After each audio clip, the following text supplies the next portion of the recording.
They're hooks, and they can be part of your story. I was talking to my friend at a radio station in Las Vegas, UVN, I don't know, Kim, her name's Kim. Kim Lindsay, lovely girl. And she said, the reason I played your record is I saw all the musicians on it, and I recognized all their names, and I know they're great musicians. Yeah. And she says, then I heard you, and you really need to have people, at least a couple people they know, okay? Think of the biggest name artists you know, and if you can get them on your CD, that would take you very far. But how do you do it? Here's the great thing about jazz. With the exception of a very few performers, nobody is unreachable like performers in pop and hip-hop. Nobody's making millions of dollars a year. We have one of the greatest horn players in the world today with us. Honestly, he's on the radio all the time. How many albums have you had? I have. I'm planning my 9th album now. Yeah. Jeez. Sitting here schmoozing with us. Yeah. So use him. You know him now. Slumming. Here's my favorite thing: money in a plain white envelope. So if you know them, say you're doing a CD, and if you'd love them to be the guest on your CD, you'll pay them $500 to $750 cash to do it. They have the session in a white envelope. Why do I say cash? Because they don't have to report it to Uncle Sam. You're not saying don't report it to Uncle Sam. You're not saying don't run it past your manager. You're not saying don't run it past your ex-wives. It's just money they have for themselves.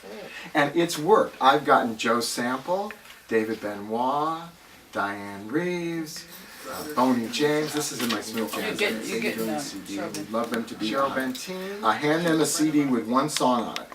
A great song, and say you're willing to pay them, and then just be nice. Let me ask you a question about the Uncle Sam part. Yeah. You don't send him a 1099 then, like you? If it seems like the guy was going to, then you give him a 1099. But then the funny part of it is we do the song. He said, "Will you play on my session?" And he said, "Oh, I'd love to." So I'm all excited, this young guy, and then I get a call from his secretary saying, "Where do we deliver Joe's Steinway to?" And I said, "Oh my God!" I said, "What do you mean?" She said, "Well, he only plays on this one Steinway." And I went, "How much is that going to cost him?" It was like $500. I said, "I can't afford that. Can you tell Joe? Can he please play, the piano we have?" And he did. But that was okay.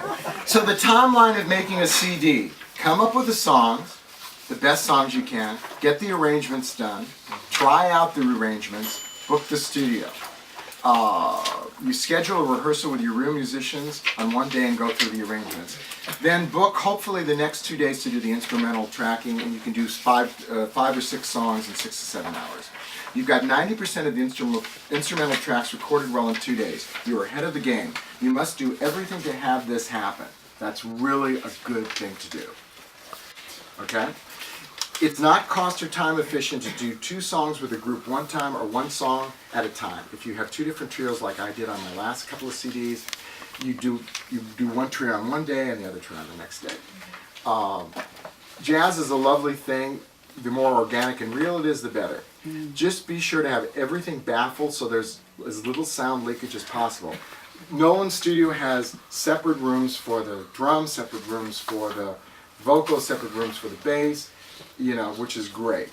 The only thing is that I think the Hammond B3, it's pretty good. The Hammond B3's out. What about sight lines?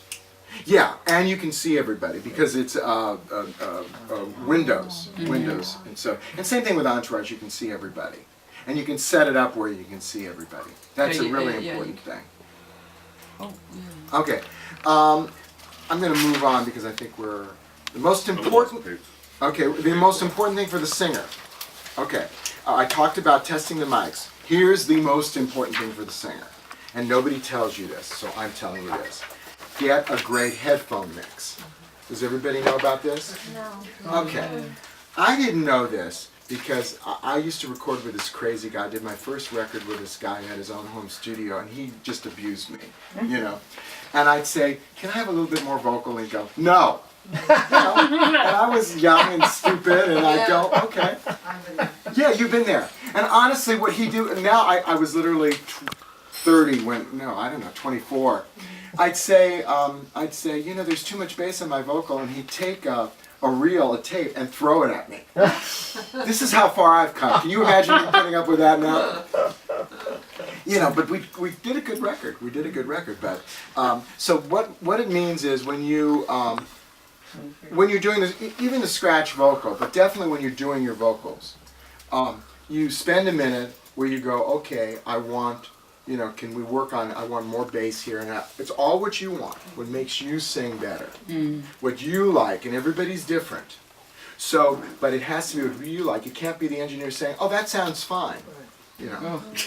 I was doing one of my shows, Play It Cool. I was doing an original cast recording, and the guy who was this young kid had fantastic pitch, and all of a sudden when he was singing, his pitch was bad. He was singing flat and sharp, and I said something's wrong with his headphone mix. And the engineer said, "Oh no, the headphone mix is great."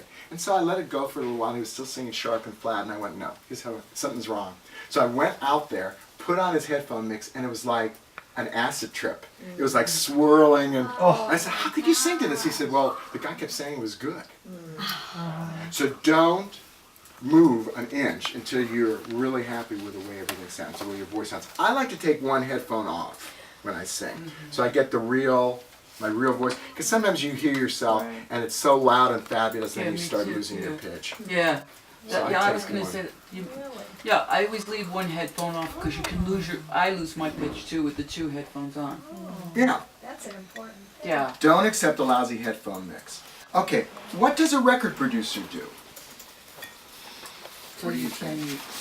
Yolanda? Just ensures that the project is on, everything is going the way it should be going. Everything's on track and, right? Okay, yeah, good. Kim, what do you think? He makes sure everything goes on time and we get Yes. done. He's very important. I would say do not use yourself as the producer, and don't use necessarily your arranger, musical guy to do it. And I'll tell you why. Because they'll be concerned about the arrangement, their piano part, and then your vocal will come up and go, "Oh yeah, let's do it right now at the tail end of the instrumental section." You never want to record your vocals right after everybody's been recording all day. You're tired, you're stressed out, you're probably mad at the